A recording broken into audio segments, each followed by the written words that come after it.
এবং পরিবেশের সাথে সম্পর্কিত হয়ে যে উন্নয়ন, সেই উন্নয়ন যে ধারাটা তিনি তৈরি করেছিলেন, সে ধারাটি তো রাখেনি এই দামি সরকার, দখলদার সরকার।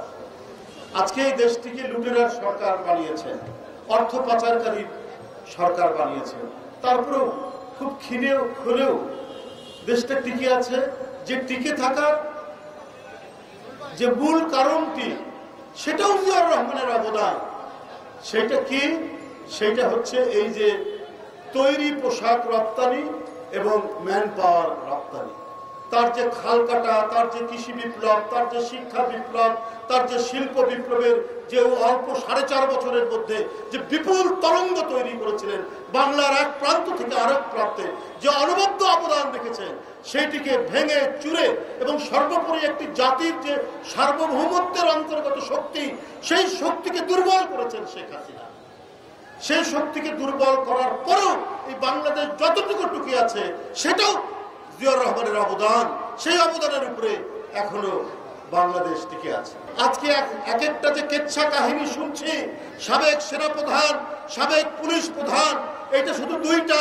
এই ধরনের কত প্রধানের কত কেচ্ছা কাহিনী, কত সম্পদ, কত বৃত্ত বৈভব, কত আলোক রোশনায়, কত ঝাড়বাতির আলোতে তারা বসবাস করছেন, এগুলো হয়তো অনেকেই আমি জানি না। শুধু একটা কথা বলেই শেষ করব। এক মহত্তম রাষ্ট্রপতি, দেখুন তার অন্তর্গত স্বচ্ছতা, তার সততার উচ্চতা। ওই সময় ভিসিআর নামে একটি যন্ত্র ছিল, ছবি দেখা যায়, এটা ব্যান্ড আইটেম ছিল। রাষ্ট্রপতি বিদেশ সফরে গেছেন, তার একজন আর্মি অফিসার, তার এডিসি কর্নেল র্যাঙ্কের, তিনি না বলে ভিসিআর নিয়ে এসছেন। ইন্টেলিজেন্স রিপোর্টে